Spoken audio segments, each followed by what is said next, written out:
Hello दोस्तों, कैसे हैं आप। आज हम लाए हैं हेल्दी खाने के जादुई प्रभाव की कहानी, जिसमें राजू नाम के बच्चे ने कैसे जंक फूड को छोड़कर हेल्दी खाने को अपनाया। कहानी को एंड तक सुनिएगा जरूर। ये कहानी बहुत ही मजेदार होने वाली है। ऐसी ही नई नई कहानी को सुनने के लिए चैनल को लाइक एंड सब्सक्राइब करें और ये कहानी कैसी लगी हमें कमेंट करके अपने सुझाव जरूर दें। तो चलिए दोस्तों शुरू करते हैं। एक बार की बात है, राजू और मीरा नाम के दो बच्चे थे। दोनों साथ साथ खेलते थे, स्कूल भी साथ ही साथ जाते थे। दोनों को गार्डन में साथ खेलना बहुत ही ज्यादा पसंद था। वो घर में कम खेलते थे और बाहर ज्यादा खेलते थे। वो हर तरह से एक जैसे थे, लेकिन दोनों में एक बहुत ही बड़ा डिफरेंस था। राजू और मीरा की खाने के मामले में एक दूसरे से बिल्कुल भी नहीं बनती थी। मीरा हमेशा हेल्दी खाना खाती थी और राजू जंक फूड जैसे खाने को खाया करता था, जिसकी वजह से राजू कमजोर महसूस करता था। ना तो उसका मन पढ़ने में लगता, ना ही किसी और एक्टिविटी में।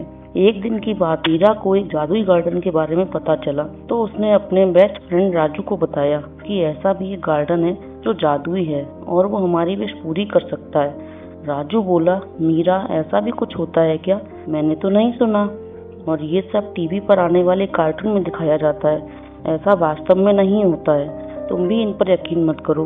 क्योंकि मीरा का मन तो मान ही नहीं रहा था, उसने फिर भी अपने दोस्त को कहा, चलना राजू, चलते हैं यार, देखते हैं ऐसा कुछ होता भी है कि नहीं। राजू बोला, चलो ठीक है, अगर तुम बोलती हो तो चलता हूँ। अब दोनों उस जादुई गार्डन की तरफ चल पड़े। चलते चलते चलते चलते उनको कुछ मजेदार वातावरण दिखने लगा। वहाँ चारों तरफ हरियाली थी, सुंदर खुशबू आ रही थी। राजू बोलता है कि यार यहाँ तो बहुत बड़ा और अच्छा लग रहा है, चल अंदर चलते हैं। अब दोनों अंदर जाने लगे। उन दोनों ने देखा एक हरा भरा रास्ता और रास्ते पर एक सुंदर सा गेट था। वहाँ जाकर वो कि अगर वास्तव में ये सच है तो आज तो मजा ही आ जाएगा। जैसे दोनों ने अंदर जाना शुरू किया, उनकी नजर एक बड़े से पेड़ पर पड़ी जो बीचों बीच में खड़ा था और उन दोनों को देखकर मुस्कुरा रहा था और अपने पास बुला रहा था। वो दोनों डरने लगे तो पेड़ बोला, डरो मत मेरे प्यारे बच्चों, मैं तुम्हारा दोस्त हूँ। जो भी यहाँ आता है मैं उसकी विश पूरी करता हूँ। अब तुम दोनों यहाँ आए हो तो कुछ ना कुछ तो चाहिए होगा ना। तो राजू और मीरा बोलते हैं, हाँ, क्या आप हमारी विश पूरी करेंगे? जो हम चाहें वो बन सकते हैं। पेड़ बोला, हाँ बच्चों, जरूर ऐसा ही होगा, पर उससे पहले तुम दोनों को एक टेस्ट देना होगा। सही आंसर दिया तुम दोनों ने तो मैं तुम्हारी विश पूरी करूंगा। हाँ, हम भी रेडी हैं, ऐसा राजू और मीरा ने कहा। तब पेड़ ने कहा, तुम दोनों को यहाँ लगे फल और जंक फूड में से किसी एक को चुनना होगा। राजू और मीरा अपने चारों ओर देखने लगे। वहाँ बहुत सारे फल, ऐसे पिज्जा, बर्गर, चिप्स पेड़ पर लटके हुए थे। मीरा ने तो सबसे पहले एक फल को चुना था, वो था एप्पल। और वो ये एप्पल लेकर पेड़ के पास गई और कहा, देखो मैंने तो ये एप्पल को चुना है। पेड़ थोड़ा मुस्कुराया और बोला, अच्छा, और तुम्हारे दोस्त ने क्या चुना है? मीरा बोली, ठीक है, मैं अपने दोस्त से ही पूछती हूँ। तब मीरा ने राजू से कहा, तुम क्या फल और जंक फूड में से अभी तक कुछ नहीं चुन पाए? अब राजू कंफ्यूज था, उसको समझ ही नहीं आ रहा था कि वो क्या चुनाव करे। उसने सोचा, मीरा ने तो फल चुना होगा और मैं तो रोजाना जंक फूड खाता हूँ, क्यों ना आज मैं भी मीरा की तरह ही फल का चुनाव करूँ। तब उसने भी एक फल तोड़ा। अब दोनों पेड़ के पास गए और बोले, हम दोनों ने वही फल का चुनाव किया है।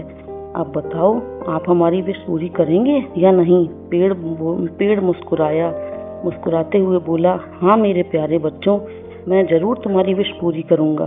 तुम आप किया है, तुम दोनों ने हेल्दी फूड चुना है जो अच्छा होगा। चलो अब मैं तुम दोनों की एक एक विश पूरी करूंगा। चलो मांगो मुझसे, क्या मांगना चाहते हो?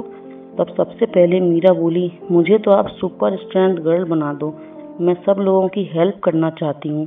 पेड़ बोला, बहुत अच्छी बात है, हमें दूसरों की हेल्प करनी चाहिए, इसलिए मैं तुमको सुपर स्ट्रेंथ गर्ल बना देता हूँ। पेड़ बोला, राजू तुमको क्या बनना है? राजू बोला, मुझे मिस्टर जॉय बनना है, मैं सबको खुश करना चाहता हूँ, हंसाना चाहता हूँ। पेड़ बोला, बहुत ही अच्छी बात है, लो मैं तुमको मिस्टर जॉय बना देता हूँ। अब राजू और मीरा बहुत ही खुश हो गए। उन दोनों ने पेड़ को थैंक यू बोला और वहां से चल दिए। मीरा ने अपनी पावर का इस्तेमाल किया, जैसे कि जानवरों को बचाना, बड़े बुजुर्गों को रोड क्रॉस करवाना, जरूरतमंद लोगों की मदद करना। ऐसा मीरा ने किया। दूसरी तरफ राजू जहाँ जाता वहाँ सब लोग हैप्पी हो जाते। ये देखकर राजू को मन ही मन अच्छा लगने लगा। एक दिन राजू मन ही मन में सोचने लगा कि ये सब जादू हो रहा है, ये मेरा हेल्दी खाना खाने की वजह से ही हो रहा है। राजू ने सोचा, जब मैं जंक फूड खाता था तब मैं इतना खुश नहीं रहता था। जब से मैंने हेल्दी खाना खाया है तब से मैं बहुत ही ज्यादा खुश रहता हूँ और दूसरों को भी खुश रख पाता हूँ। ये बात राजू ने मीरा को बोला। मीरा ने बोला, क्यों ना हमको ये हेल्दी फूड की हैबिट्स के बारे में अपने आसपास के लोगों को बताना चाहिए, इससे लोगों को भी सीखने को मिलेगा। तब मीरा और राजू ने लोगों को हेल्दी फ्रूट्स के बारे में बताना शुरू किया। अब सभी लोग मीरा और राजू की तरह हेल्दी फ्रूट्स खाने लगे। देखते ही देखते वहाँ के लोग अब हेल्दी हो गए और जंक फूड को उन लोगों ने जैसे कि बिल्कुल ना बोल दिया। तो दोस्तों, कैसी लगी कहानी? इस कहानी से हमको दोस्तों ये सीख मिलती है कि हमको हमेशा हेल्दी खाना ही खाना चाहिए, जिससे हम हमेशा हेल्दी बने रहें। तो को यहीं खत्म करते हैं और नई कहानी के साथ फिर से मिलते हैं।